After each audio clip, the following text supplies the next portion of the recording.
message coming in. Patching it through. Commander Shepard, my name is Nasana Dantius. I have a job for you. I can't say any more in an unsecured communication. If you're interested in hearing my offer, meet me on the Citadel so we can talk in person. I'll be waiting in the Diplomat's Lounge on the Presidium.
Go!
On me.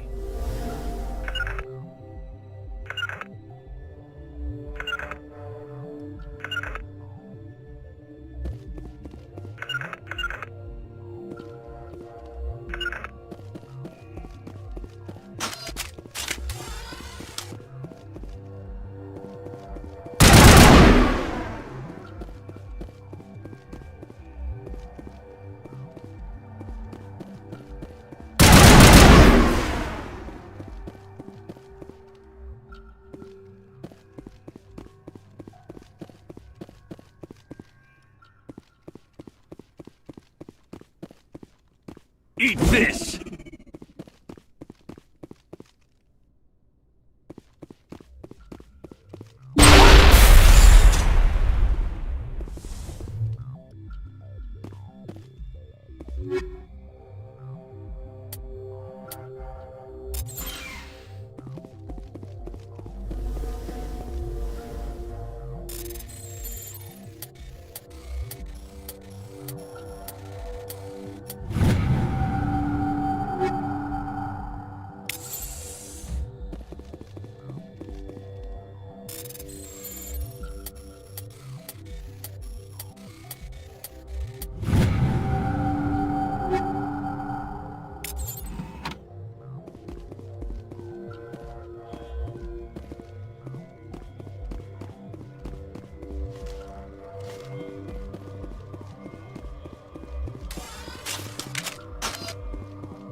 Good as new.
Yes, sir.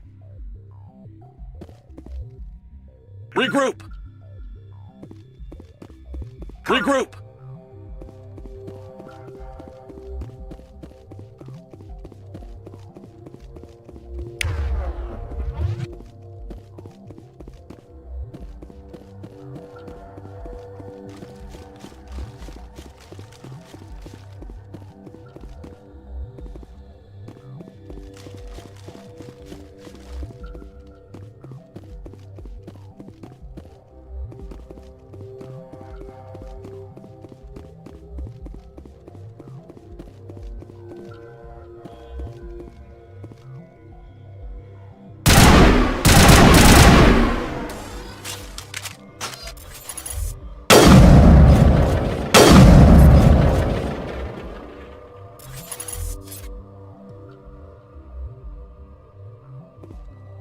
On your order.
Commander, I'm picking up a signal from the planet's surface. It looks like an automated distress beacon.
Alliance soldiers.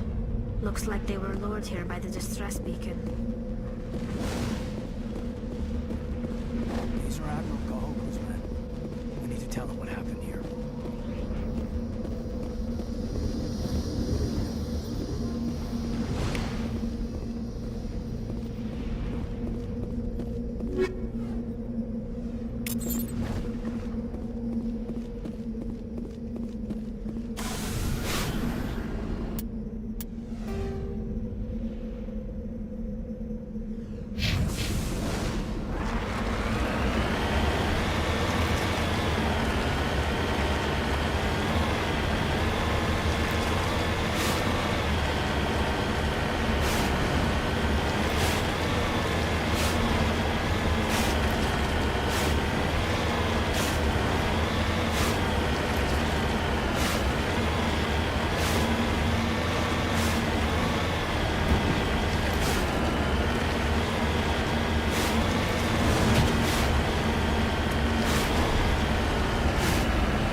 is everybody?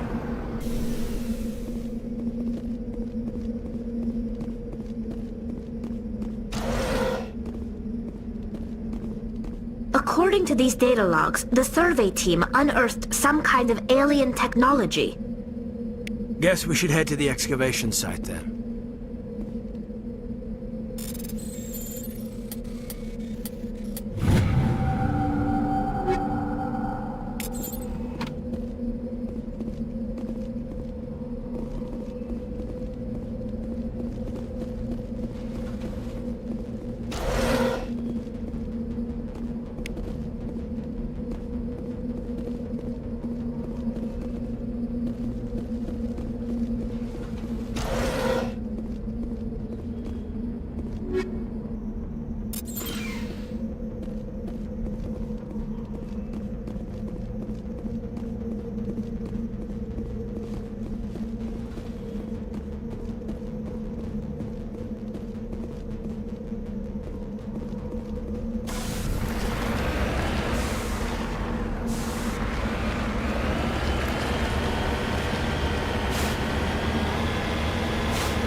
Commander.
some alien technology that turned them into mindless fanatics. Whatever they found, it's long gone now.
Contacts, Commander.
Kill the hostage!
See how it is? You write letters and everyone ignores you.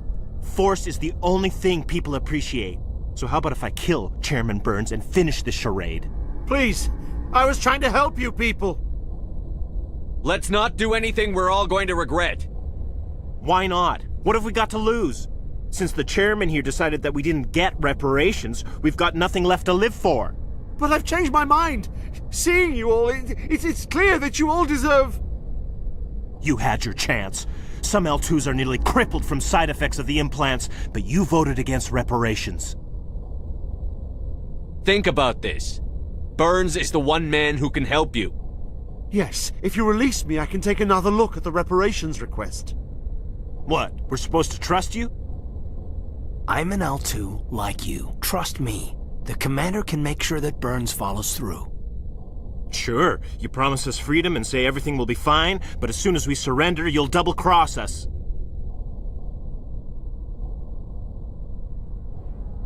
I'm not promising to let you go. All I'm saying is that Burns will take another look. Right, Burns? Absolutely. I had no idea that the L2 biotics were this desperate. If I'd known, the reparations will come. For whatever it's worth, I promise that.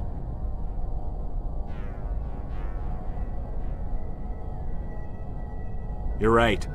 I don't want to die. Maybe something will happen this time. We surrender. Thank you, Commander. I thought I was dead when they took me. I'll see to it that the reparations discussion is reopened. I didn't know they were so desperate. A 5th Fleet cruiser will be by shortly to pick you and the prisoners up. Thank you, Commander. I thought I was dead when they took me.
Message coming in.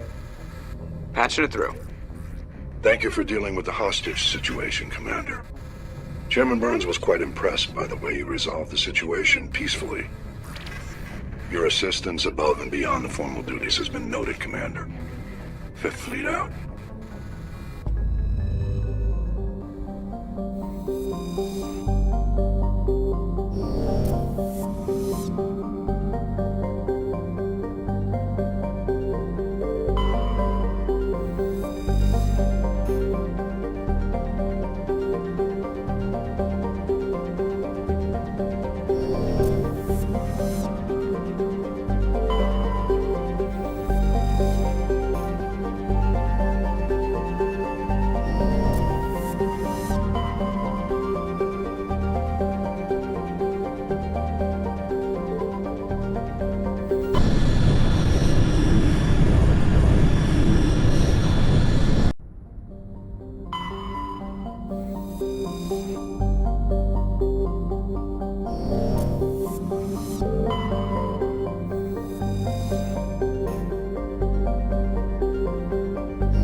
Fleet HQ on the Citadel. Commander Shepard, something uncomfortable has just come up. In the First Contact War, we fired a lot of espionage probes into Turian space. We just received a mission-complete burst from one of them.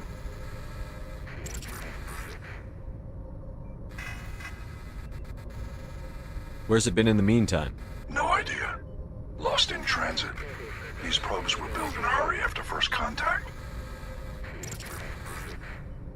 What makes this uncomfortable?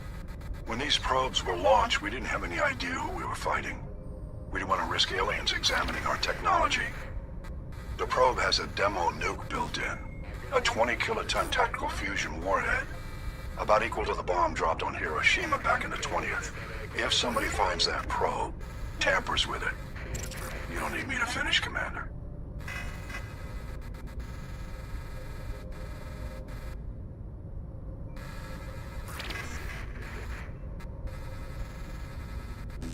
I understand this must be handled, but I don't have anyone trained to deal with this sort of thing, sir. I know. I wouldn't ask if it wasn't important. These probes have been classified for 26 years.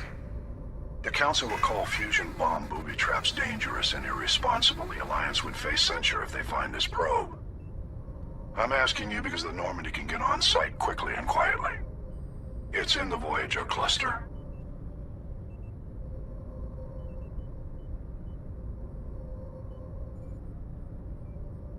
It's in the Voyager cluster. That's the opposite side of the Alliance from Turian space. How did it get there? I don't know. It's possible someone recovered it safely and brought it there. It's also possible it got very badly lost. It could have been wandering the relay network since the war.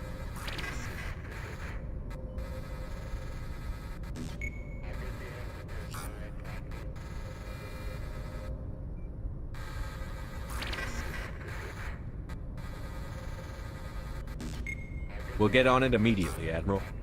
And we'll be discreet. I appreciate that, Commander. Good luck. Fifth Fleet out.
Mine shaft. That's the source of the signal.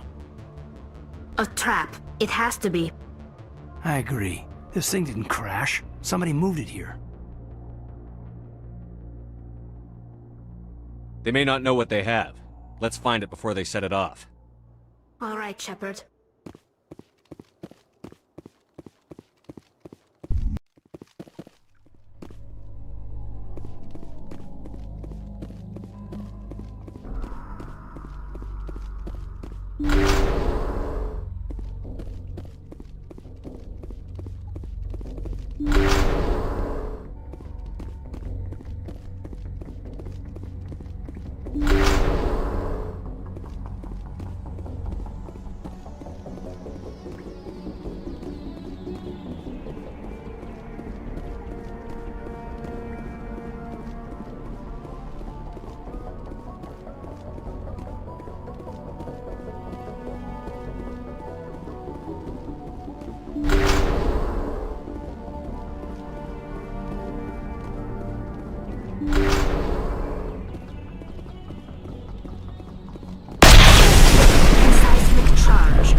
Shepard, at last. You have me at a disadvantage. You don't remember me. No matter. I remember you. I never forget anyone I've fought. My name is Ilanos Halliot. I doubt you know it. Who do you think runs the Terminus clan, Shepard, huh? Thousands of pirates, slavers, criminals of every stripe? You assume I give a damn. That's cute. The strongest leads. The one who kills the most men, seizes the most ships, pillages the most colonies. 3 years ago, I was the strongest. I used my influence to assemble a fleet. We would drive your kind out of the Verge.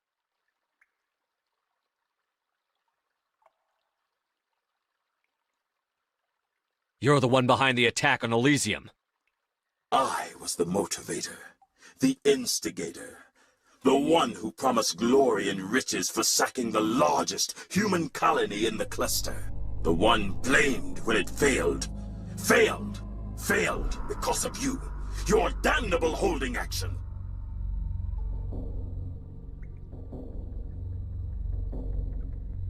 My crew will come for me. Oh, let them. We'll be ready. An Alliance warship would make a fine prize. Oh, and if you haven't noticed, the ores here are laced with heavy metals. I'm afraid your suit radios aren't powerful enough to transmit out.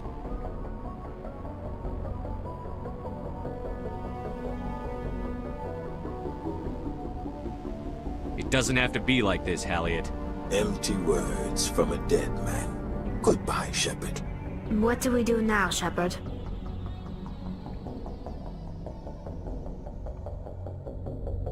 I don't know. Let me think. You two see if there's anything in here we can use.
shields!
Message coming in from the brass at Arcturus. Patching it through. Normandy? Admiral Hackett here. We're getting reports of a marked increase in Geth activity in the Skyllian Verge. Surveillance drones have identified Geth outposts on 4 different planets in the Armstrong cluster. We need someone to take them out. We have any idea what they're after? Hard to say. They may be just gathering intel on us. Or maybe they're setting up staging grounds for hit-and-run attacks on human colonies. It could be the first wave of an invasion. Let's hope not. We need someone to investigate this, Shepard. Finding Saren is still your top priority, but you've got experience fighting the Geth. You're the logical choice to take out these outposts. We're transmitting all the locations of known Geth outposts in the Armstrong cluster to the Normandy now. Admiral Hackett out.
In the early 21s, the Krogan evolved in a hostile and vicious environment. Until the invention of gunpowder weapons, eaten by predators was still the #1 cause of Krogan fatalities. Afterwards, it was death by gunshot. When the Solarians discovered them, the Krogan were a brutal, primitive species, struggling to survive a self-inflicted nuclear winter.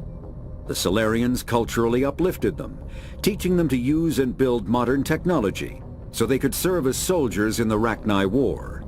Liberated from the harsh conditions of their homeworld, the quick-breeding Krogan experienced an unprecedented population explosion. They began to colonize nearby worlds. Even though these worlds were already inhabited, the Krogan rebellions lasted nearly a century, only ending when the Turians unleashed the Genophage, a Solarian-developed bioweapon that crushed all Krogan resistance. The Genophage makes only 1 in 1,000 pregnancies viable. and today the Krogan are a slowly dying breed. Understandably, the Krogan harbor a grudge against all other species, especially the Turians. Driven from their home system by the Geth nearly 3 centuries ago, most Quarians now live aboard the Migrant Fleet, a flotilla of 50,000 vessels ranging in size from passenger shuttles to mobile space stations. Home to 17 million Quarians, the flotilla understandably has scarce resources. Because of this, each Quarian must go on a rite of passage known as the pilgrimage when they come of age. They leave the fleet and only return once they have found something of value they can bring back to their people. Other species tend to look down on the Quarians for creating the Geth and for the negative impact their fleet has when it enters a system. This has led to many myths and rumors about the Quarians, including the belief that underneath their clothes and breathing masks, they are actually cybernetic creatures, a combination of organic and synthetic parts.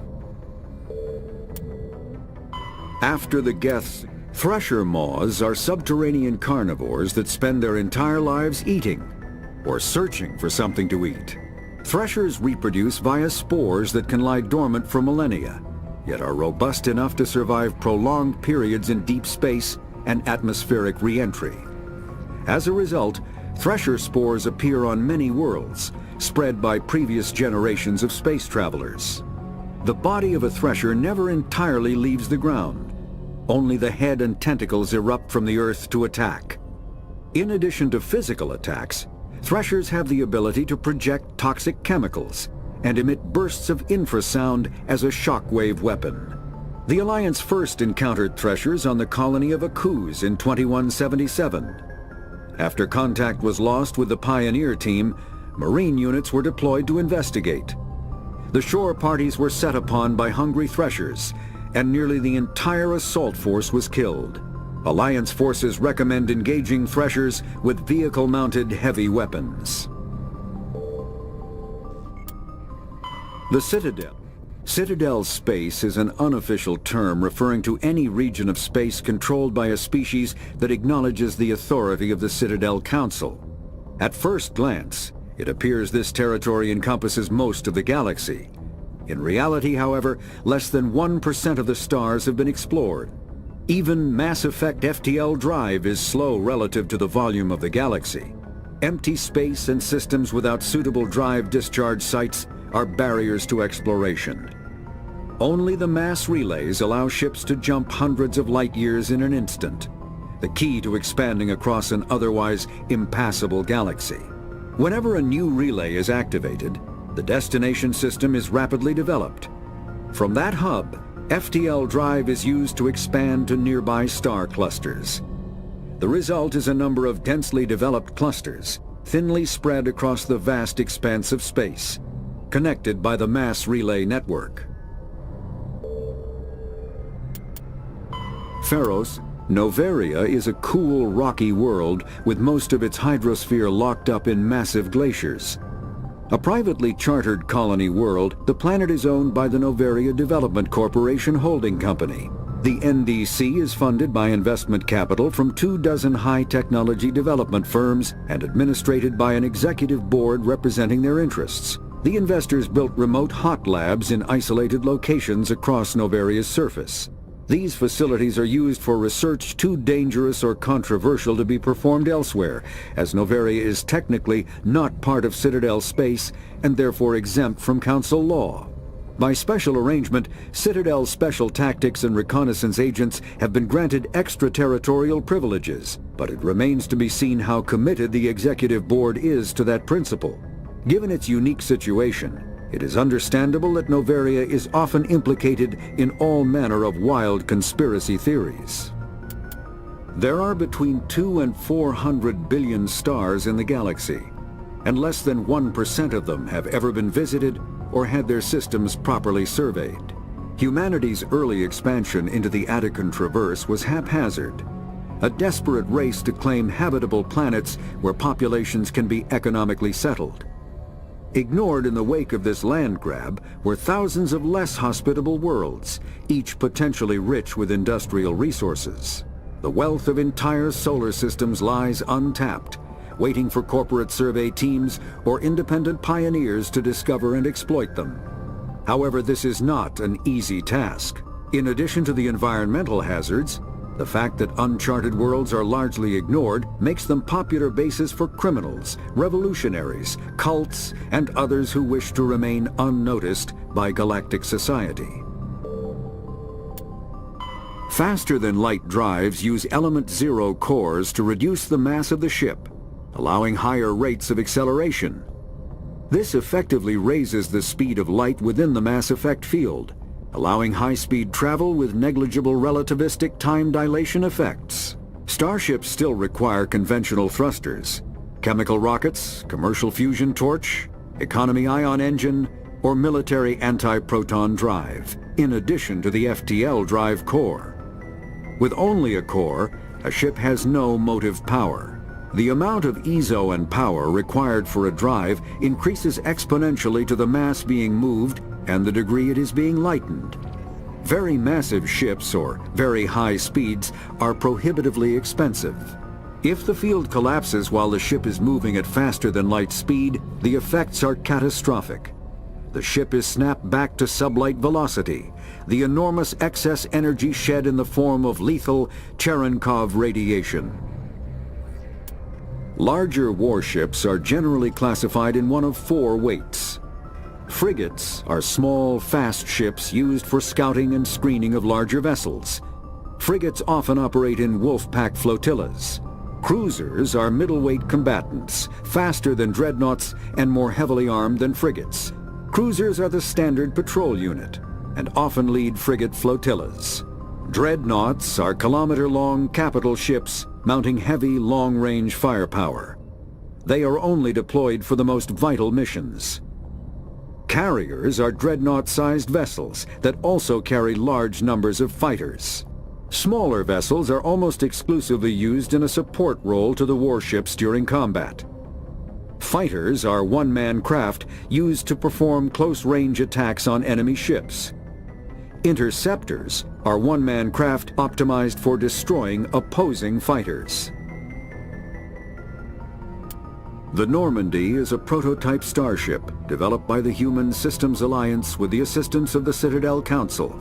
It is optimized for scouting and reconnaissance missions in unstable regions using state-of-the-art stealth technology.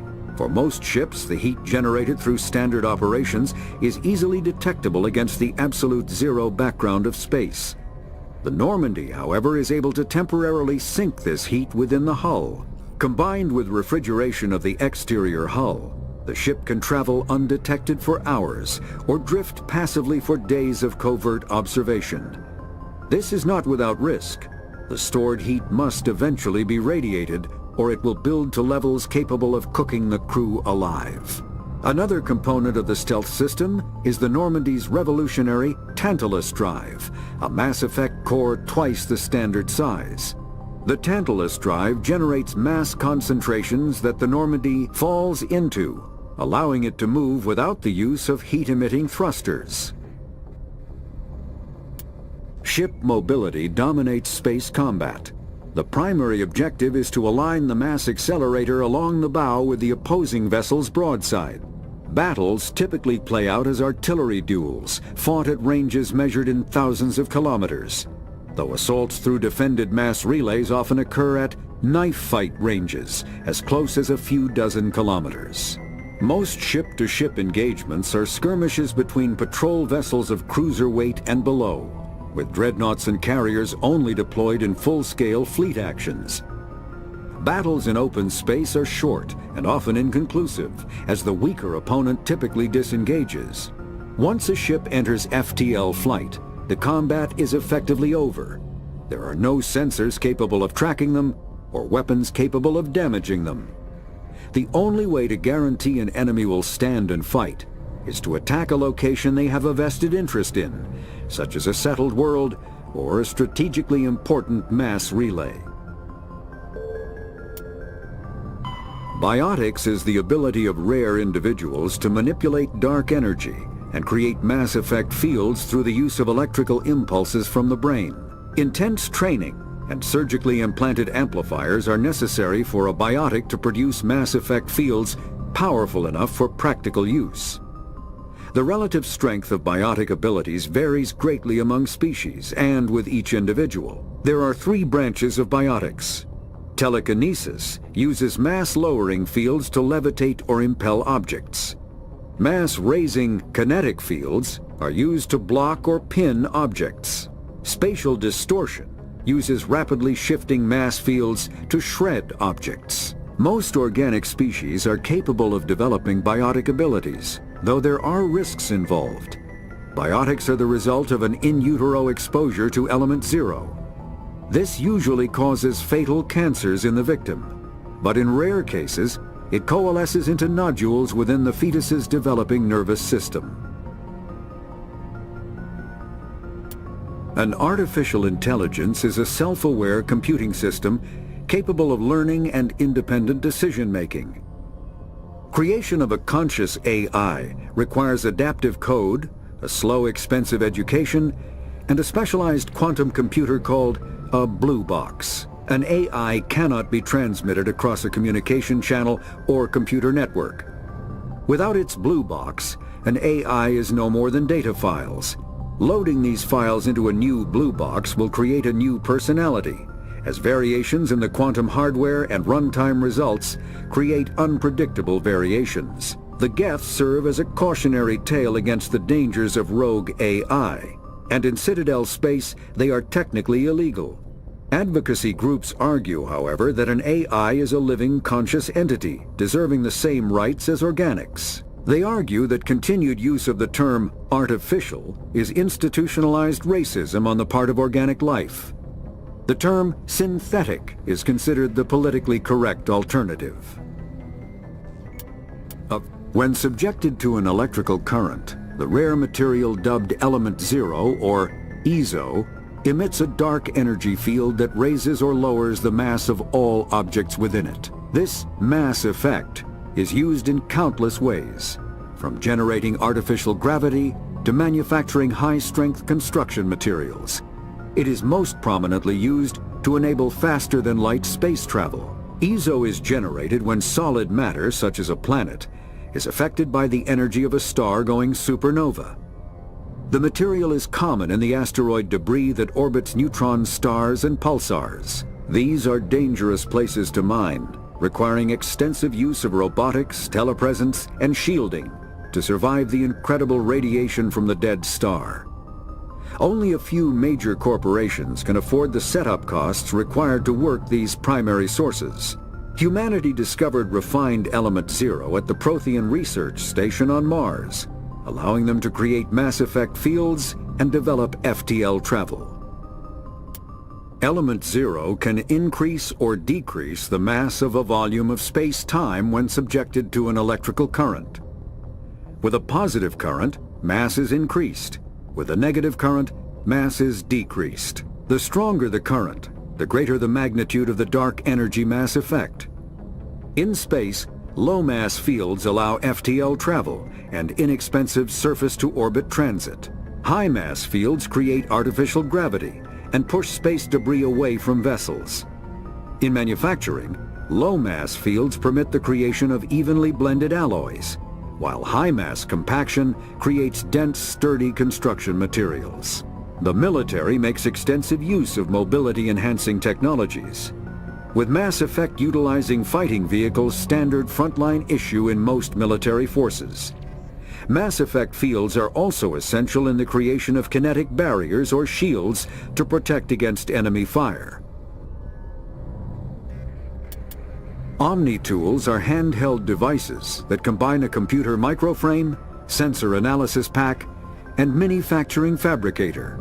Versatile and reliable, an Omni-tool can be used to analyze and adjust the functionality of most standard equipment, including weapons and armor, from a distance. The fabrication module can rapidly assemble small three-dimensional objects from common reusable industrial plastics, ceramics, and light alloys. This allows for field repairs and modifications to most standard items, as well as the reuse of salvaged equipment. Omni-tools are standard issue for soldiers and first-in colonists.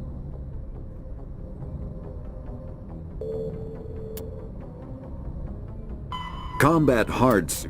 Medigel is a common medicinal salve used by paramedics, EMTs, and military personnel. It combines several useful applications: a local anesthetic, disinfectant, and clotting agent all in one. Once applied, the gel is designed to grip tight to flesh until subjected to a frequency of ultrasound. It is sealable against liquids, most notably blood, as well as contaminants and gases. The gel is a genetically engineered bioplasm created by the CERTA Foundation, a medical technology megacorp based on Earth. Technically, Medigel violates Council laws against genetic engineering, but to date, it has proved far too useful to ban. All modern infantry weapons, from pistols to assault rifles, use micro-scaled mass accelerator technology. Projectiles consist of tiny metal slugs suspended within a mass-reducing field, accelerated by magnetic force to speeds that inflict kinetic damage. The ammo magazine is a simple block of metal. The gun's internal computer calculates the mass needed to reach the target based on distance, gravity, and atmospheric pressure, then shears off an appropriate-sized slug from the block. A single block can supply thousands of rounds, making ammo a non-issue during any engagement. Top-line weapons also feature smart targeting that allows them to correct for weather and environment. Firing on a target in a howling gale feels the same as it does on a calm day at the practice range. Smart targeting does not mean a bullet will automatically find the mark every time the trigger is pulled. It only makes it easier for the marksman to aim.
Anything you need, Commander?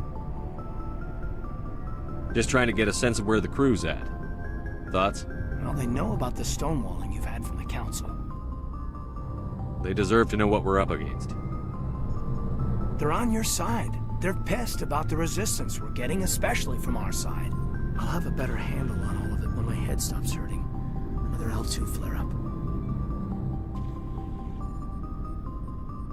Anything I can do?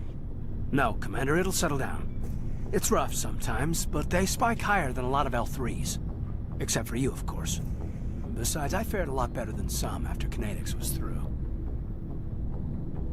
I haven't heard anything about Codex in a while. Yeah, they quietly disappeared. Broke up into a bunch of little corps after they botched the training on Jump Zero. After first contact, Codex was set up to track Element Zero exposures and develop implants for humans. Once we had an embassy on the Citadel, Codex could bring in experts instead of taking it slow. I'm sure Codex did what they thought was best. It wasn't best for us. They brought in an ex-military Turian named Commander Vernus. A real hard-ass. He basically had a free pass to break us if it would turn out a decent biotic. Kind of spiraled from there, Commander. Well, you're a hell of a biotic, though. He must have done something right. Well, I got to where I am because I took initiative. Good or bad, I own that. Pretty much despite Codex. Anyway, this is ancient stuff. I walked it off a long time ago. I should get back to my duties, Commander. We're here to make history, not rehash it. We'll talk another time, Lieutenant. Commander?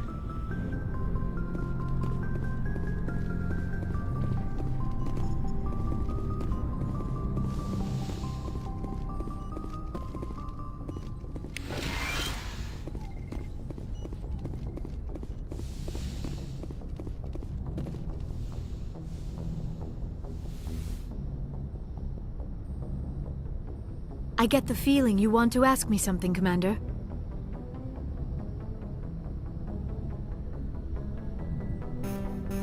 Maybe we could pick up where we left off. You were telling me about your interest in the Protheans. Actually, I think I was talking about my interest in you, and making a fool of myself in the process. As I said, I am not used to dealing with people, especially humans. I did not really know much about your species when we first met, Shepard. I found it hard to take humanity seriously. Your kind always seemed so rushed and high-strung. We don't have the luxury of time. An Asari can live for 1,000 years. We're lucky if we hit 150. That is true. At first I thought that was a weakness of your species. After spending time with you and your crew, however, I think it may actually be an advantage. You humans are creatures of action. You pursue your goals with an almost indomitable determination. It is an admirable trait, but also an intimidating one. You're scared of us? Unfortunately, the rest of the galaxy sees humanity as something of a bully.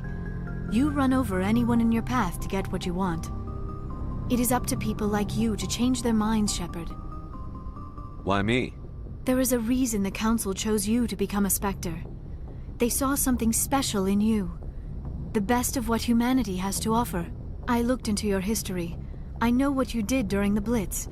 It was a remarkable display of courage and heroism. You didn't need to go behind my back. I would have told you whatever you wanted to know. I apologize, Commander. After our last conversation, I was afraid I would say something stupid again. I wanted to know more about you. To understand what made you into the man you are. There is something compelling about you, Shepard.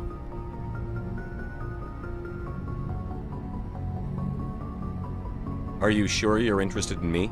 Or is it my visions of the Protheans? I admit, your connection to the Protheans had something to do with my initial interest, but it has grown beyond that.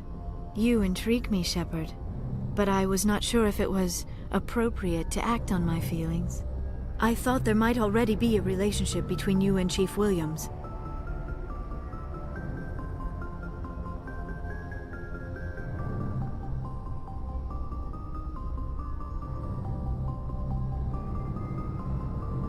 How could you and I have a relationship? We're not even the same species. Asari and humans are physiologically compatible in most ways, Commander. Of course, a relationship must involve more than mere physical contact. There must also be an emotional and spiritual connection between us. Our species may be different, but there are many things we could share. But none of this matters if you are already involved in a serious relationship with Chief Williams. I care about Ash. A lot. I thought so. Still, I feel as if there is also some attraction between us, Shepard. You're right. There is something between us. I knew it, and I knew you felt it too. But does this not seem rather strange? Why do I feel so close to you? We have only known each other a short time. We are from two different species. We have almost nothing in common. This makes no sense.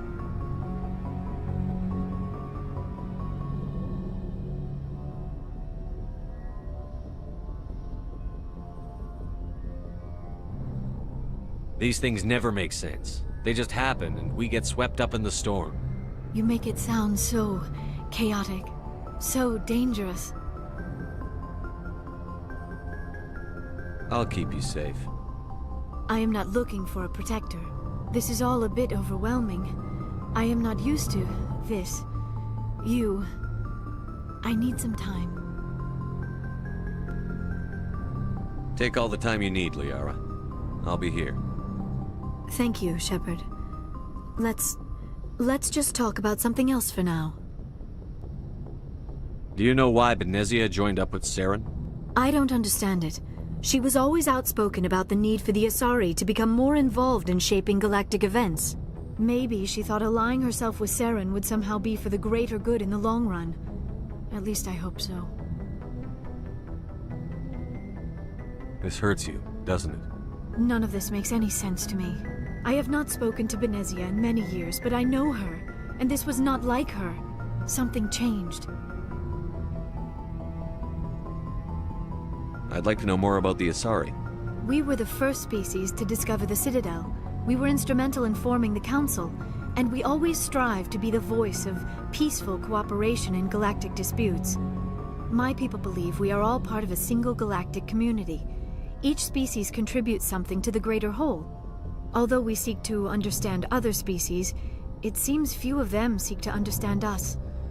The galaxy is filled with rumors and misinformation about my people. Like what? Most of the inaccuracies are centered around our mating rituals. My species is monogendered. Male and female have no real meaning for us. We still require a partner to reproduce. This second parent, however, may be of any species and any gender. I don't understand. Your species can mate with anyone? Mating is not quite the proper term, not as you understand it. Physical contact may or may not be involved, but it is not an essential element of the union. The true connection is mental. Our physiology allows us to meld with other beings. We can touch the very depths of their minds. We explore the genetic memory of their species. We share the most basic elements of their individual and racial identities. We then pass these traits on to our daughters. It is how we learn to grow as a species and how we develop a greater understanding of other races. What happens to your partner after the union? Every relationship is different. Some unions are a single encounter with both parents parting ways afterwards. Others can be more long-term. Sometimes an Asari and her partner will stay together for many decades. Do you know who Matriarch Benezia chose as her partner? She rarely spoke of her partner. Though I know my father, if you want to use that term, was another Asari.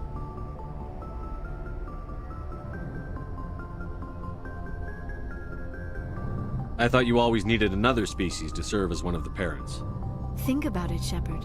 If we were not able to mate with our own species, we would have died out long before we ever mastered spaceflight and left our homeworld. Union with our own kind is no longer common, not for the purposes of reproduction. Most Asari believe it weakens our species. Asari daughters inherit racial traits from the father species.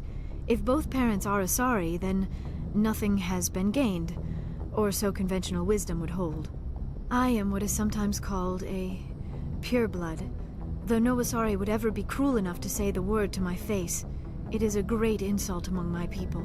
It is possible Benezia's partner was embarrassed by their union. She may have been too ashamed to publicly acknowledge me as her offspring. Maybe she wanted to meet you but couldn't. Something could have happened to her. Maybe she passed away. You might be right. I hope you are. But I have no way to know for sure. Benezia never spoke of her partner. Whatever happened, it caused her too much pain to dwell on it. She raised me by herself, though that is not uncommon. Many Asari raise their children alone, particularly if the father species is short-lived. Often the partner will pass on long before the child reaches maturity.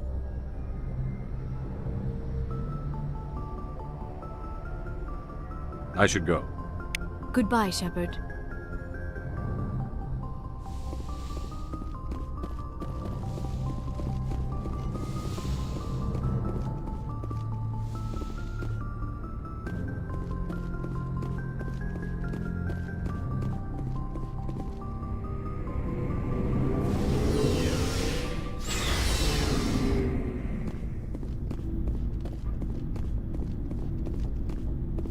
What do you want, Shepard?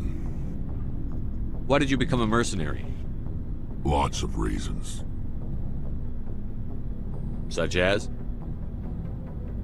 Such as, I needed to get out of our system. I needed to eat. I needed to survive.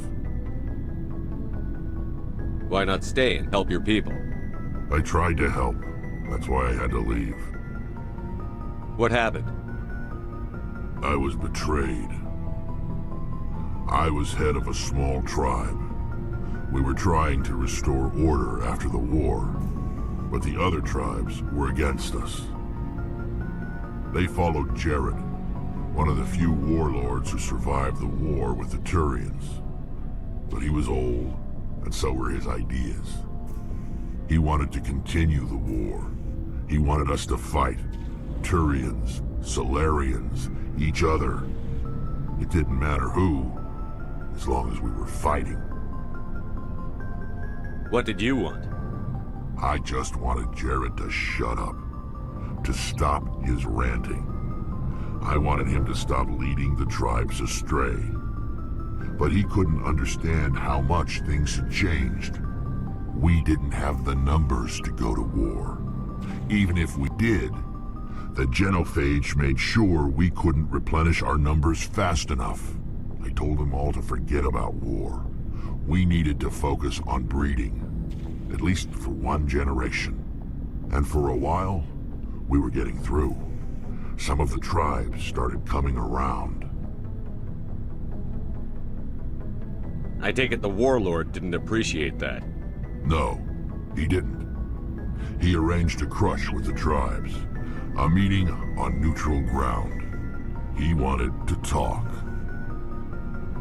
We met at the Hollows, near the graves of our ancestors. The skulls of our dead laid bare to remind us where we come from, and where we all go. It's as sacred as any Krogan place can be. Violence is forbidden. It sounds like a trap to me. You must have suspected as much. I did. But when your father invites you to a crush, well, there are some laws that even we hold sacred. Jared was your father? He was. Until that day. We talked, but we didn't get anywhere. When it was clear that I wouldn't join him, he gave the signal.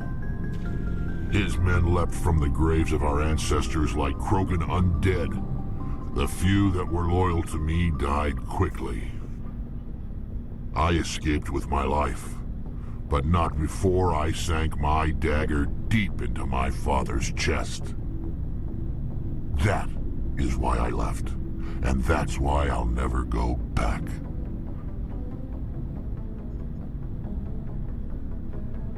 So long, Rex. Shepard.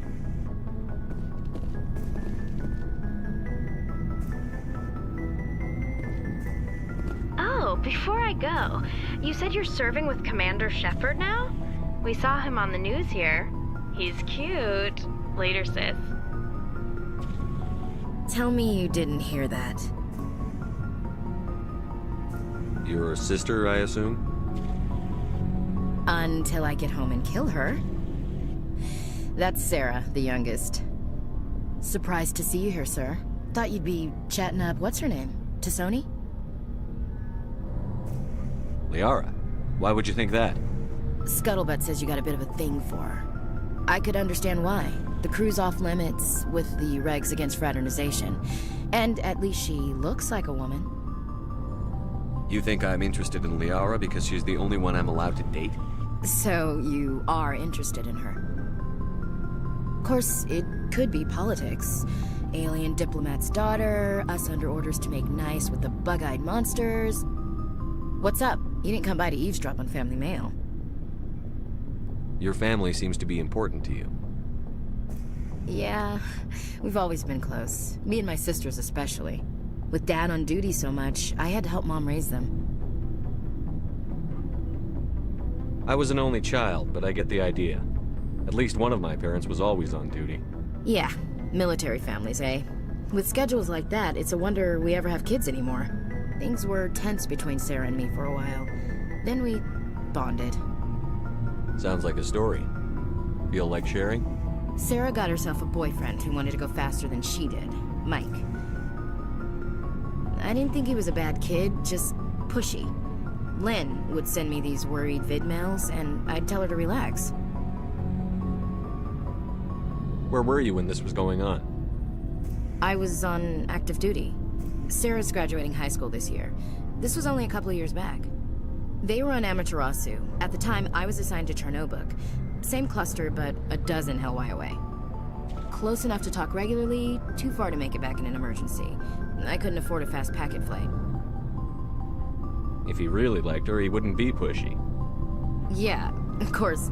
If he didn't ask at all, I'd wonder if he thought Sarah was ugly.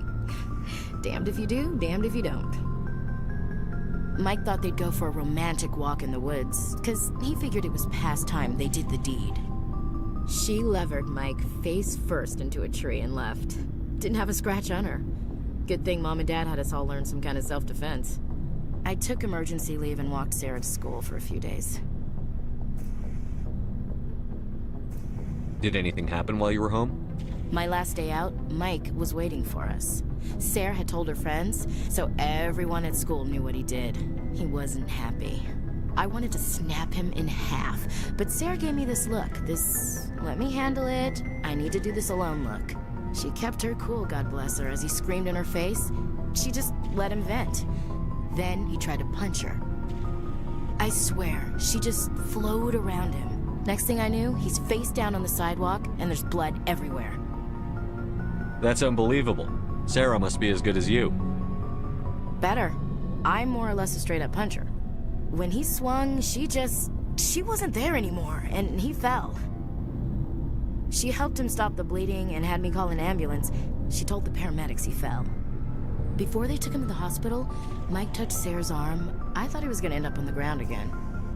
But he hung his head, whispered, "I'm sorry," and started crying. And she hugged him. The Williams women are a decisive bunch, Commander.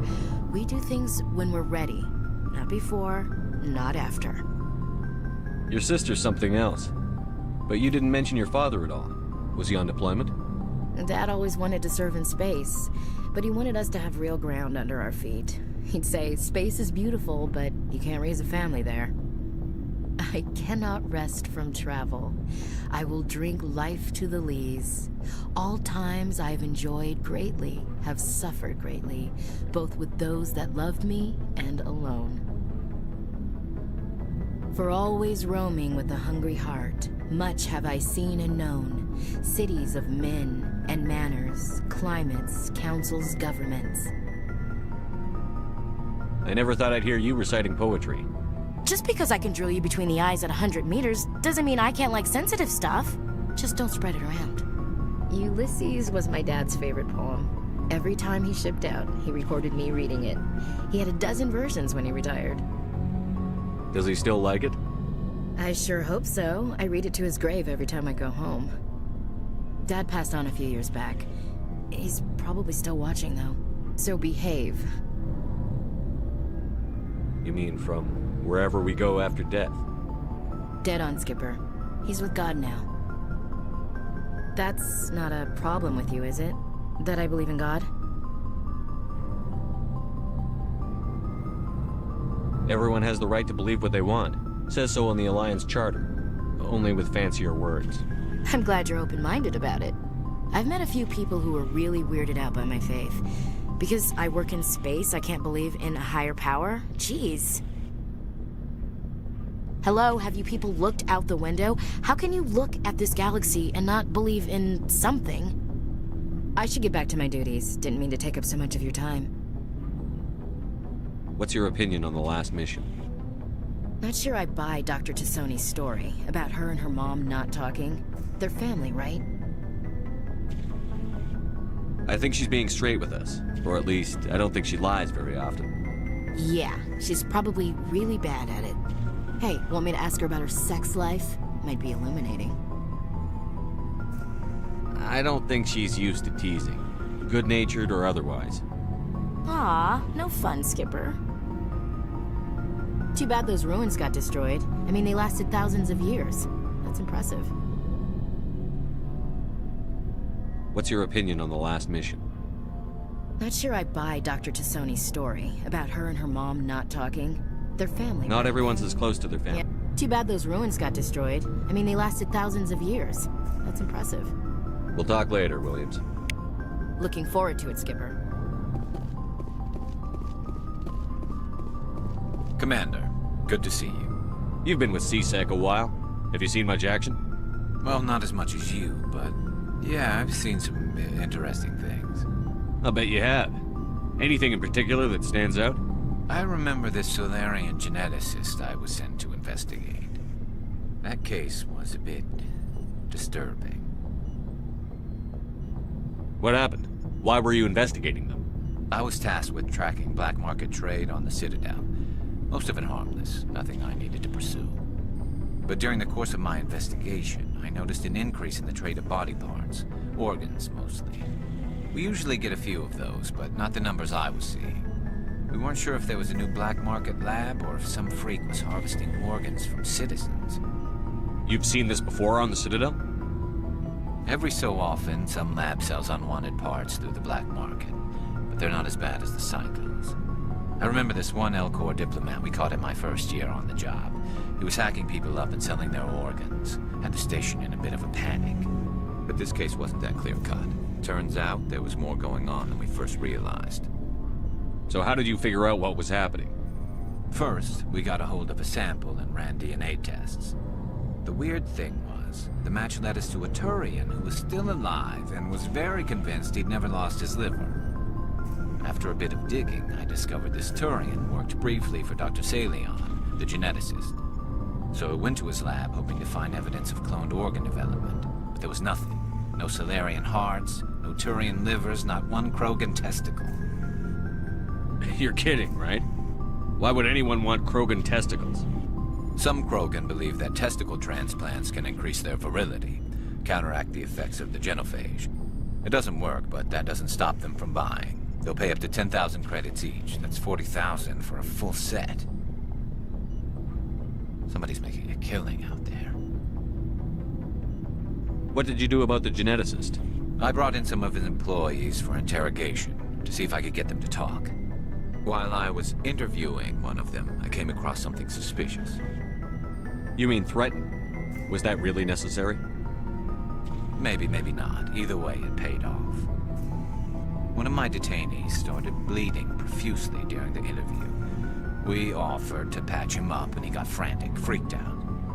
I ordered a full exam to find out what was going on. Our medics found incisions all over his body, some of them fresh. That was our big break. These people weren't just Dr. Saleon's employees. They were test tubes. Walking, living test tubes. He was growing parts inside these people? Exactly. He cloned their organs right inside their own bodies. Then he harvested them and sold them off. Most of the victims were poor. He'd pay them each a small percentage of the sales, but only if the organs were good. Sometimes an organ wouldn't grow properly, so he'd just leave it in them. Most of them were a mess, but only on the inside, hidden so nobody could see it.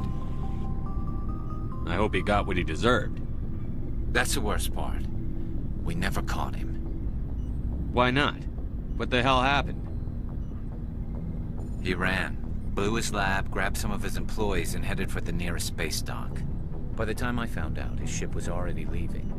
He threatened to kill his hostages if we tried to stop him. But you went after him anyway, right? I ordered Citadel Defense to shoot him down, but CSEC headquarters countermanded my order. They were worried about the hostages, worried about civilian casualties if the ship was destroyed so close to the Citadel. I told them those hostages were dead anyway. We just used them to make more organs. But they wouldn't listen. Well, you can't get them all. No, but letting him get away like that. All they had to do was disable that ship, stop him from running. Maybe the hostages die, maybe they don't, but at least we stopped the bastard responsible for it all. I suppose I can see both sides. But what's done is done. I suppose. Can't waste too much time worrying about it now. Just wish I could have stopped him. That's all. Do you have any idea what happened to Dr. Saleon? I sent out feelers from time to time, hoping to find something. I thought I'd found him a while back. He changed ships and changed his name to Dr. Hart, his idea of a joke, I guess. I told the military, but they weren't convinced it was him. I got the transponder frequency for his new ship, but I just can't get anyone to check it out. I'll check out the coordinates when I get a chance. I was hoping you'd say that. But Commander, take me with you when you go. If it's Saleon, I want to be there when you find him.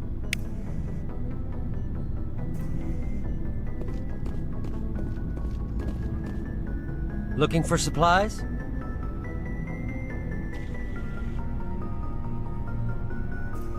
What are licenses? Why do you need them? Manufacturers sell licenses.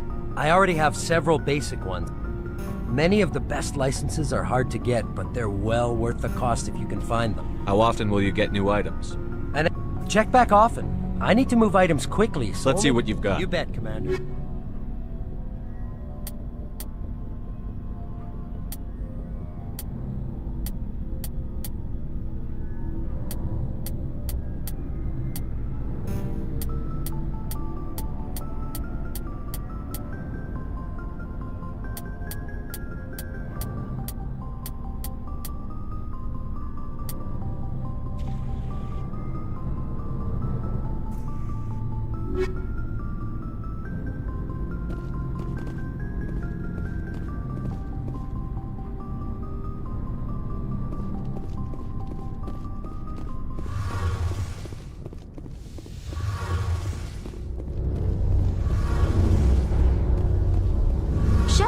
I'm glad you're here. Good to see you smiling again, so to speak. I'm sleeping much better now. I guess I'm getting used to how quiet your ship is. I still think a lot about my pilgrimage, though. I know Theron's our top priority, but with all the worlds we go to, I was hoping to find something to bring back to the flotilla.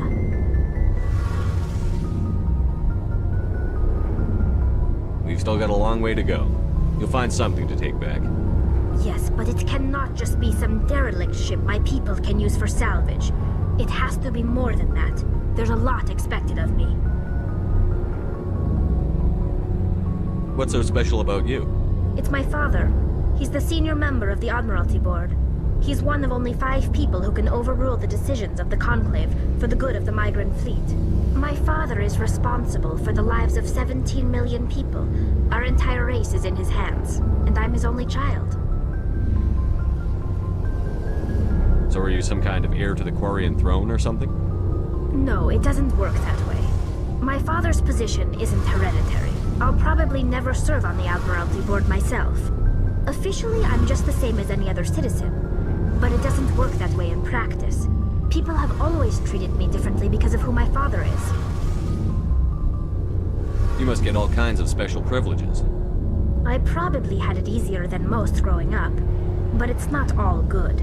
People like my father have enemies, and they're not above using me to get to him. It must be tough on you. My people place a high value on family and ancestry. There's an unspoken expectation that I'll live up to my father's example. Everyone's waiting for me to do something great on my pilgrimage, something that will forever change our lives for the better. If I don't, it's like I failed, and that reflects badly on both me and my father. The work you're doing here is more important than anything any Quarian has ever done before. Yes, I know. But you have to understand Quarian culture. We're a very insular society. The events beyond the flotilla don't much matter to the average citizen. Our greatest dream is that one day we'll return to our homeworld and drive out the Geth. But even if we stop Saren, that's not going to happen. There's still millions of Geth behind the veil. Until they're gone, our exile will continue. What would you need to bring back to make everyone happy? Something that would help us better understand the Geth. They've changed significantly since the exile. They've continued to evolve. We've done our best to study them, but it's not easy. They're very reclusive. Until recently, They never went beyond the borders of the Veil. And all the Geth we run into now are under Saren's control. We'd need to find Geth operating on their own, independently. But I don't want this to get in the way of our mission, Shepard. First, we stop Saren. Then I'll worry about my own problems. I should go. See you later.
Commander, urgent message from Alliance Command coming in.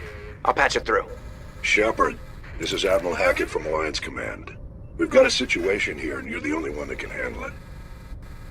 What do you need, Admiral? There's an Alliance training ground where we test weapons and technology in live fire simulations.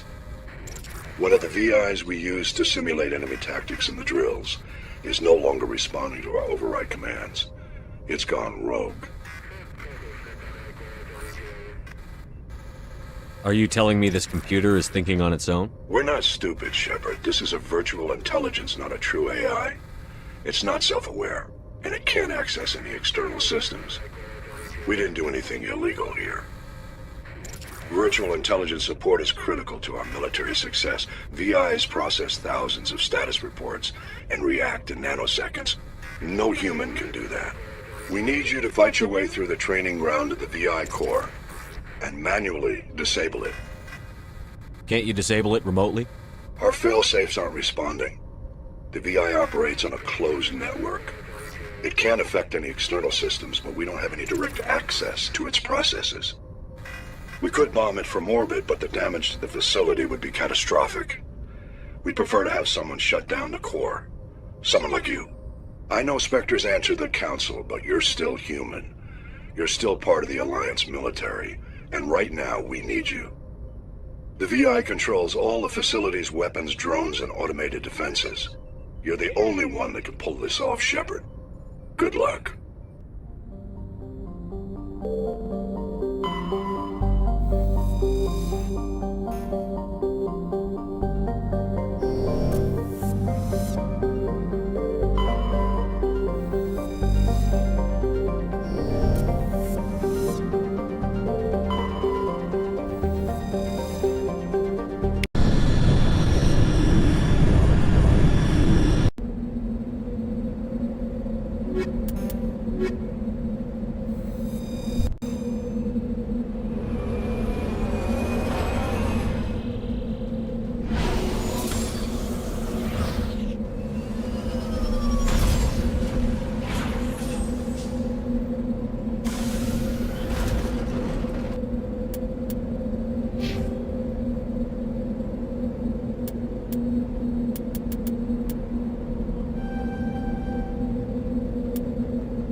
We're halfway there.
be a main base of operations for the Geth incursion into this region. Hold on. This receiver's picking up some kind of transmission. Based on the signal strength, I'd say it's coming from inside this star cluster. It must be a message from the primary Geth base. We can use the signal to lock onto its location and eliminate them.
Ready.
Message from Admiral Hackett, Commander. Patching it through. We just received your report. Looks like this Geth incursion was bigger than we thought. They were probably preparing for a major offensive in the system. We're increasing patrols in the Armstrong cluster to make sure they can't establish another foothold in the region. Nice job, Shepard. You saved a lot of human lives on this mission. Hack it out.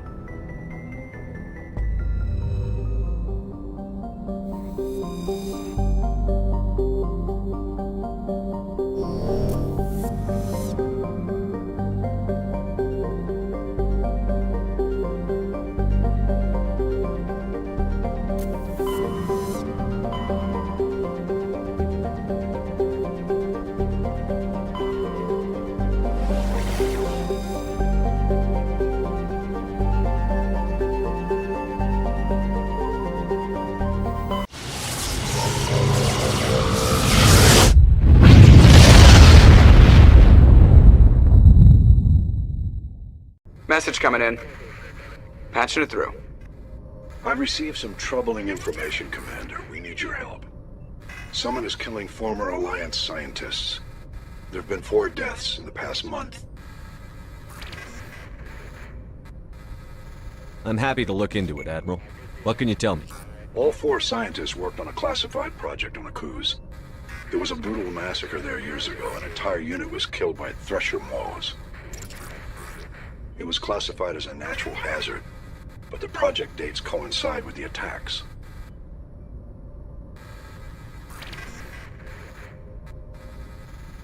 You think these scientists had something to do with the attack? I'm not certain what I think, but it's worth investigating. There was one other scientist on the project, Dr. Wayne. I'm transmitting his last known coordinates. Good luck. 5th lead out.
Stay back!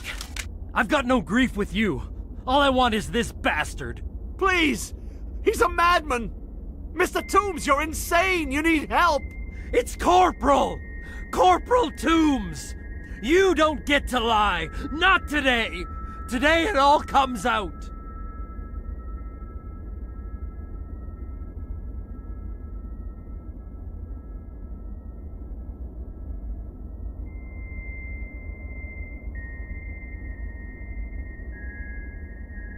What are you talking about? Why do you want to kill this man? Want? What I want is my life back. I want to go to sleep without screaming in my dreams. I want the people who sent me to Akuz brought to justice. Can't you see that Toombs is crazy? Shoot him! But if I can't get that, I'll have to settle for killing the men who took my life away.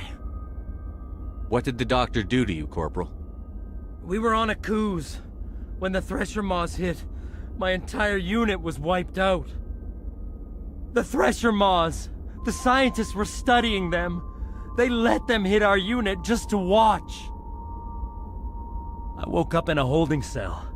The scientists were delighted I'd survived. Now they had someone to run tests on.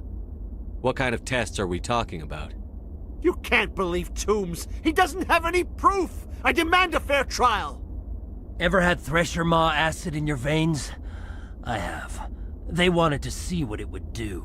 They're part of some organization, Cerberus, that runs secret tests like this. They treated me like a lab animal.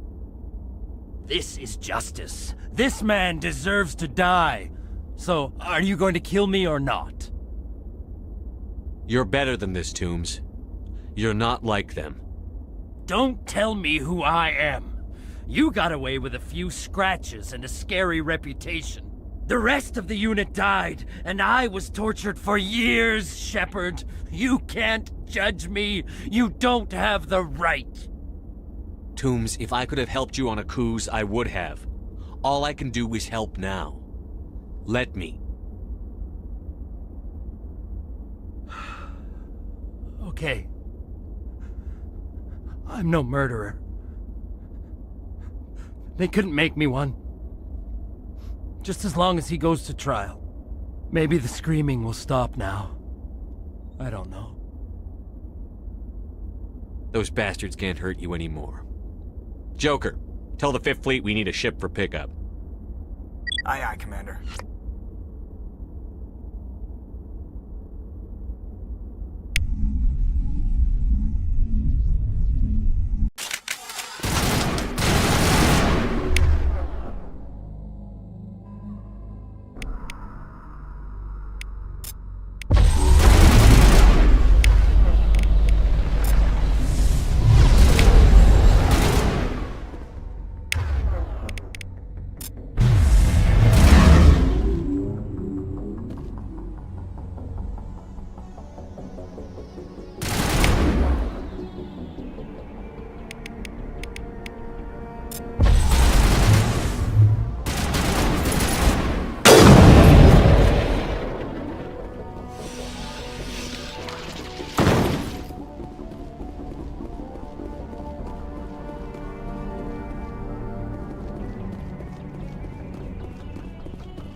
Message coming in. Patching it through. I reviewed your report on the situation, Commander. I'm glad to see you were able to take Dr. Wayne in alive. Now we can put him on trial and get some answers. Corporal Toombs seems to have found some closure. Hopefully with therapy, he'll have a normal life again someday. Thank you again for your assistance, Commander. Fifth Fleet out.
What are you doing here? This is my ship. I could have just left you to your fate. I've got work here that doesn't concern you. I'm just protecting my interests. We know what kind of work you do here, Doctor.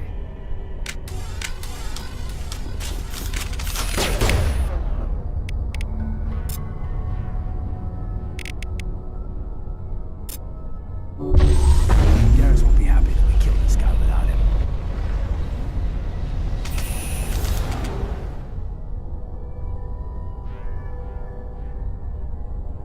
I think you'll understand.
Anything you need, Commander?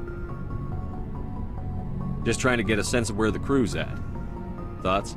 I've wasted enough of your time for now, Commander. We'll have time for personal debriefings later. What's your opinion on the last mission? Dr. Tassoni. Seems like a sweet girl. I mean, if you like the bookish sort. We'll talk another time. Commander?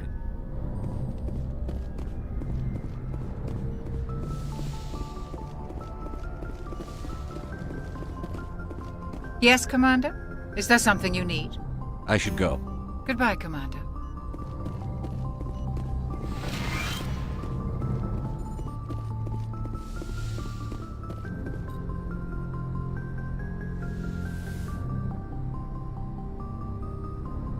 I get the feeling you want to ask me something, Commander.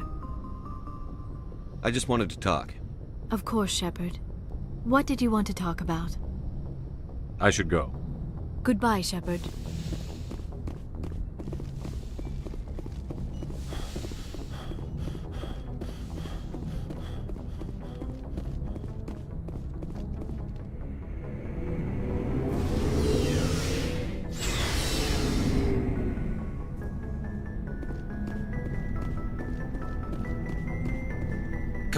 I hear you dealt with Dr. Saleon. I wish you'd taken me with you.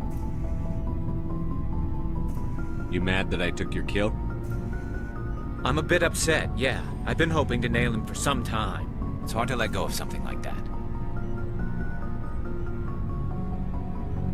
Sometimes things don't work out the way you like. That's just life, Garrus. I suppose it is. Well, at least he's dead.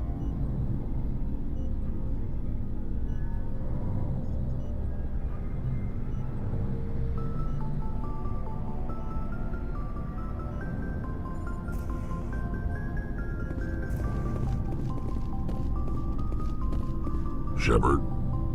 So, you'd rather be a merc than help your people? I'm a fighter. It's what I do. Aren't you at all worried about what will happen to the Krogan? What the hell do you want me to do about it, Shepard? I'm tired of sticking my ass on the line and getting nothing for it. So you're just giving up on your people? I gave up on fighting for a lost cause. I'm not like you, Shepard. I'm no hero. Bottom line, killing for credits simplifies things. You ever think about helping your people? I try not to. But there's a lot of Krogan mercs out there. I'm always running into them. Half the time I'm being paid to kill them. But that's just part of the job. You don't get to pick who your enemies are.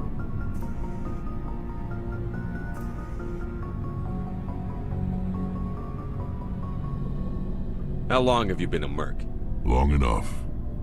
I took my first contract right after I left my home system. It's good work if it doesn't kill you.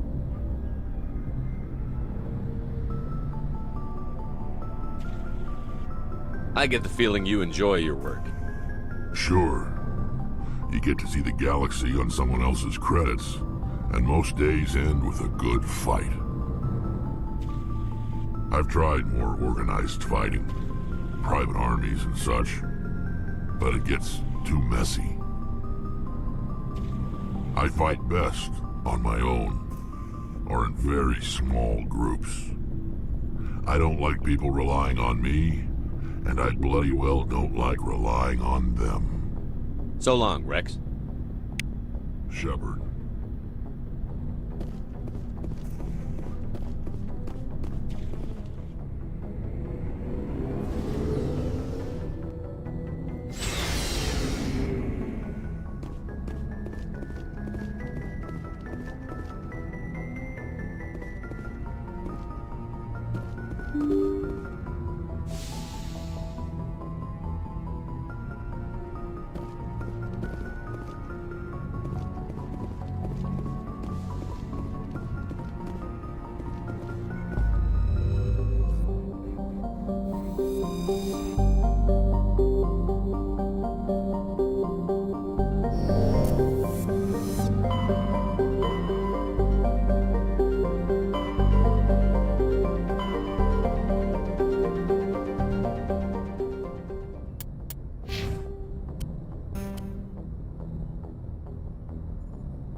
Not now, Commander.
Looks like the ship's deserted. Most of the systems seem to be disabled. Only basic life support appears to be functioning.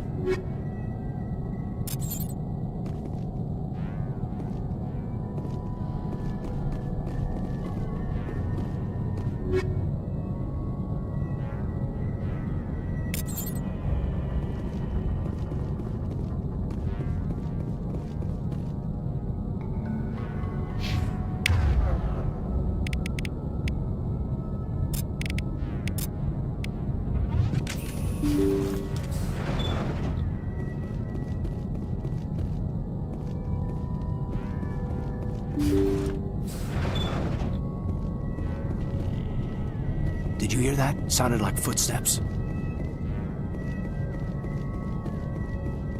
Somebody set that trap. This whole place could be wired.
brain was deprived of oxygen for too long. There's nothing any of us can do for him now except let him die with dignity. It's what he would want. I'm more worried about Julia now. She's showing signs of severe depression. I gave her some meds that should help, but I better warn the captain.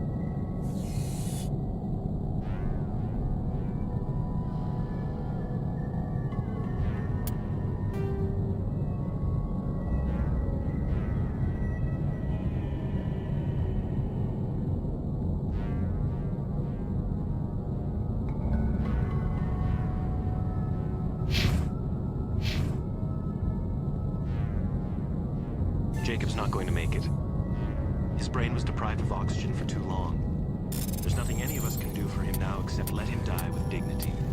It's what he would want.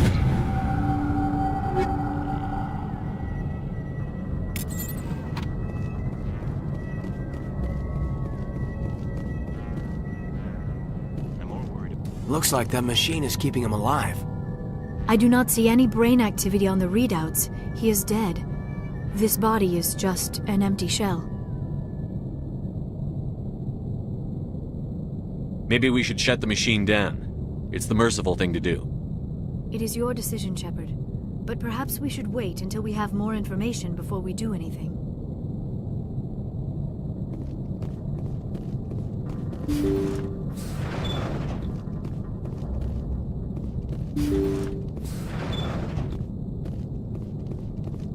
Jacob is showing no signs of brain activity. There's nothing more we can do for him. He wouldn't want to be kept alive by machines, so we're going to disconnect the life support.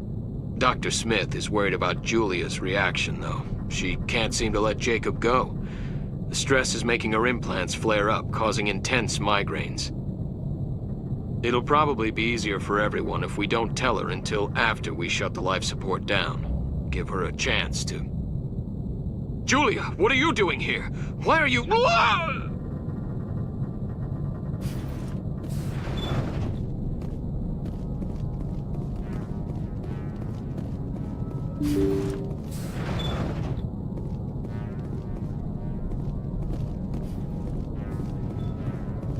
They say Jacob's gone. They say his brain isn't functioning anymore, and they want to shut off his machines. But Jacob's the only thing in the world that matters to me. I don't know how to help him, and it's tearing me up inside. I just feel so helpless, so damn angry. Dr. Smith gave me some meds to calm down, but I didn't take them. I can't. Not until I figure out a way to help Jacob. I won't give up on him. I won't!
That was the compassionate thing to do, Shepard.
message coming in, Commander.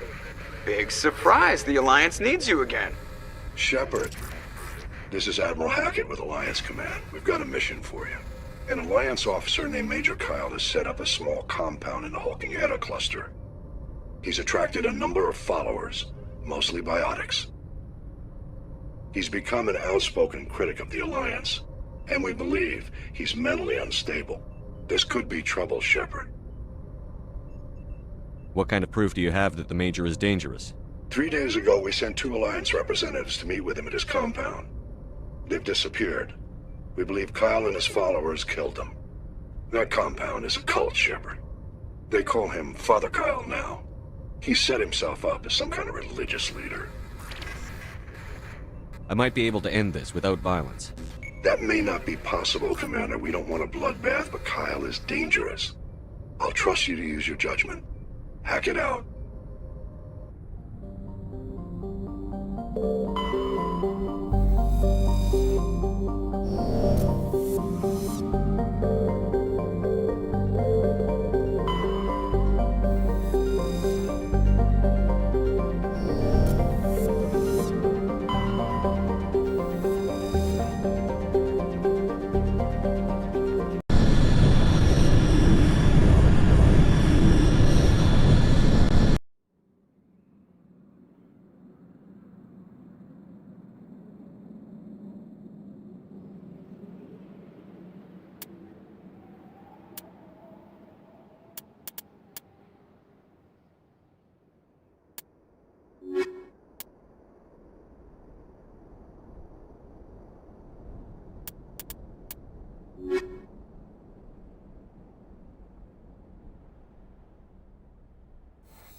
This is a private sanctuary. Outsiders are not welcome here. I need to talk to the man in charge. It's important. Father Kyle wants nothing more to do with the Alliance. I want this to end peacefully. If he doesn't see me, people could get hurt.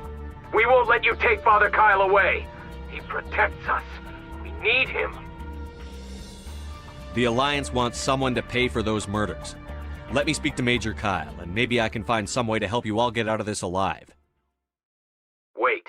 Father Kyle will speak with you. Head to the building at the far end of the compound. He'll meet you there.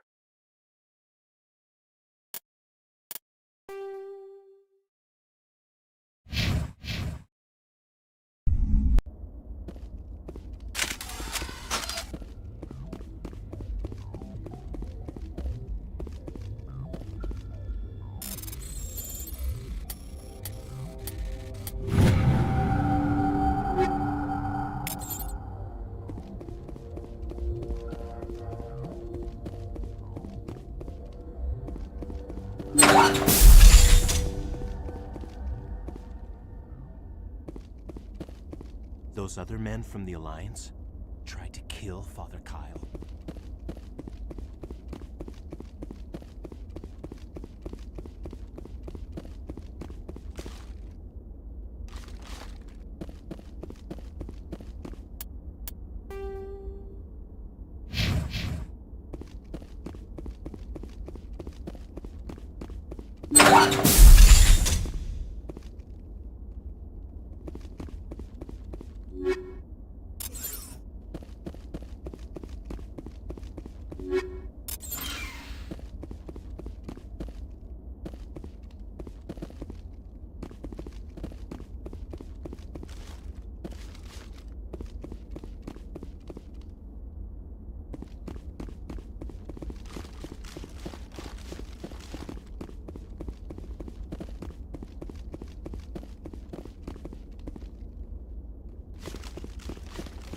Father Kyle says we biotics have to stick together.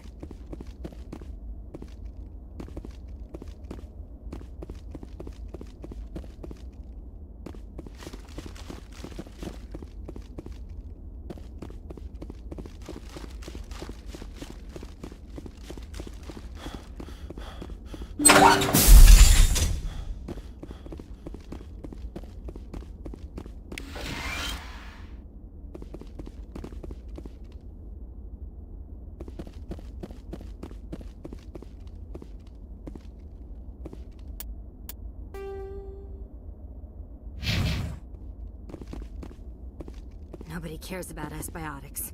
You lead. I'll... We can't trust the Alliance.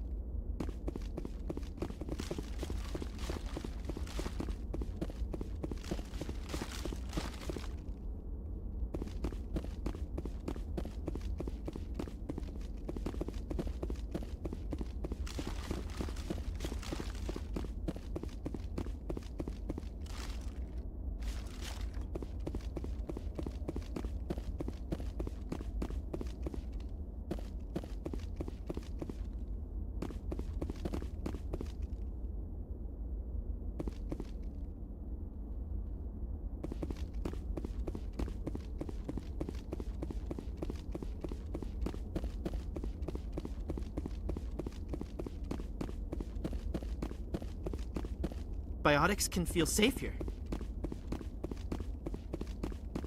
Father Kyle says other humans are scared of us because they know we're better than them. I'm right here.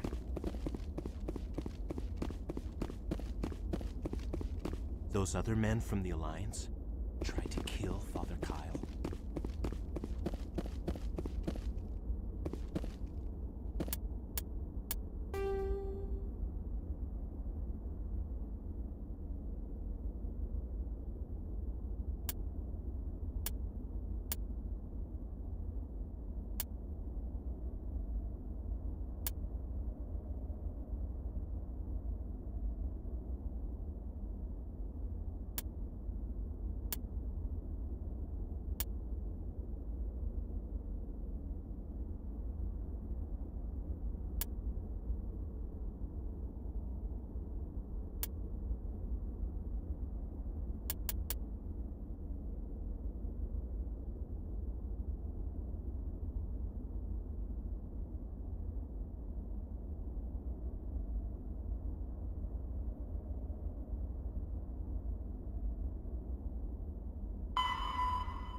Father Kyle says we biotics have to stick together.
I am Major Kyle.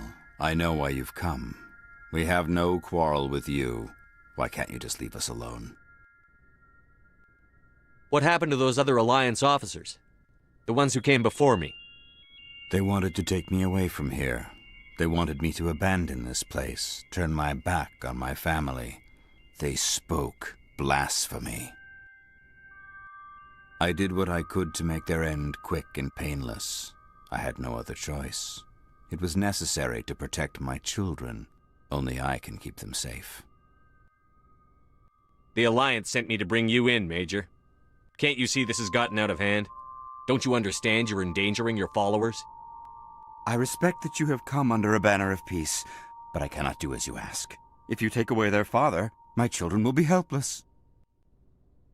You ordered your followers to kill those Alliance investigators. You must face the consequences of your actions.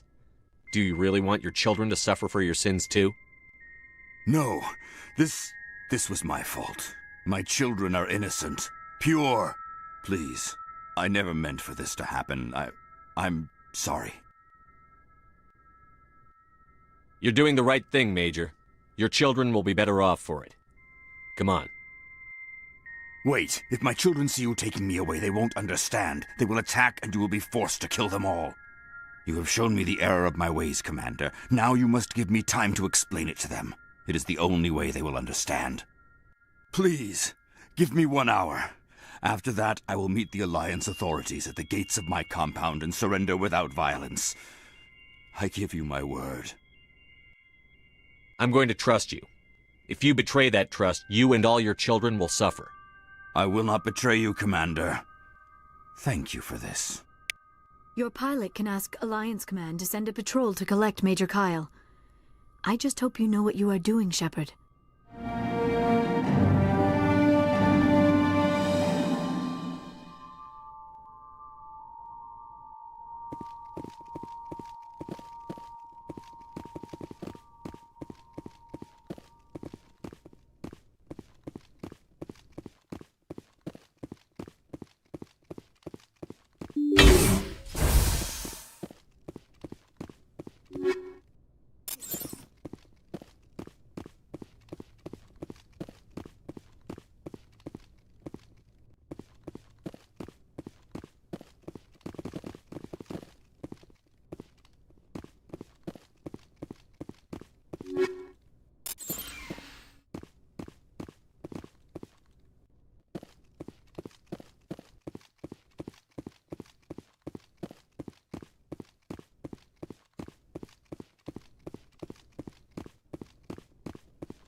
Message coming in.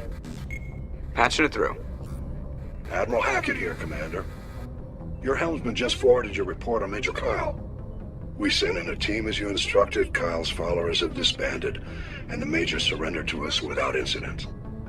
We'll make sure he gets the help he needs. To be honest, Shepard, I thought this thing was going to end in a bloodbath. I don't know how you did it, but you saved a lot of lives. Congratulations.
Message coming in. Patching it through. General distress call. Sacred Angel medical transport. Critical system failure. Losing power. An emergency landing. Argos. Communications failing. Life support and emergency transponder. Won't last. Please hurry.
Geth! It's a trap!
Ready.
Anything you need, Commander?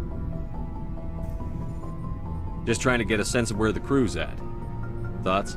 I've wasted enough of your time for now, Commander. We'll talk another time, Lieutenant. Commander?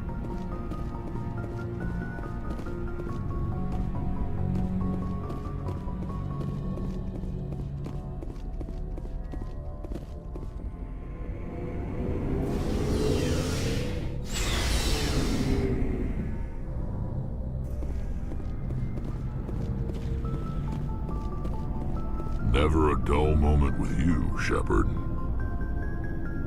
I found this armor. Does it belong to you? Let me see. Damn. This is it. Hard to believe my ancestors wore this piece of crap. But at least it's back where it belongs. Thanks, Shepard. I might be starting to like you after all. You getting soft on me, Rex? Huh.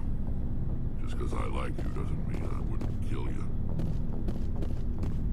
Commander? What's your opinion on the last mission? Not sure I buy Dr. Tassoni's story about her and her mom not talking. Their family. Hey, want me to ask her about her sex life? Too bad those ruins got destroyed. Looking forward to it, Skipper. Commander, what can I do for you? I don't have time for this. Oh. Goodbye, Commander.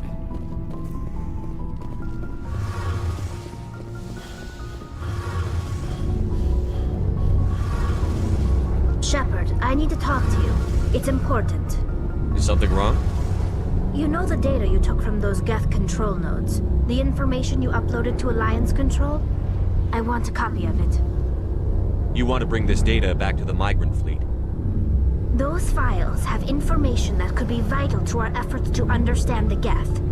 It could be the key to helping us reclaim our homeworld. If I give you this data, your pilgrimage is over. You'll go back to your own people. Not right away. I'll stay with you as long as it takes to stop Saren. But my people need this. You think you can use this information to destroy your enemy? Not right away. We will need to study it. It could take years, but it will give us new insight into how the Geth have changed and evolved over the past centuries. Go ahead. Make a copy. My people, I owe you a great debt. One I can never repay. The only thing I can offer in return is what you already have. My solemn promise to stay with you until Saren and his Geth armies are defeated. I never wanted anything more. Thank you, Shepard.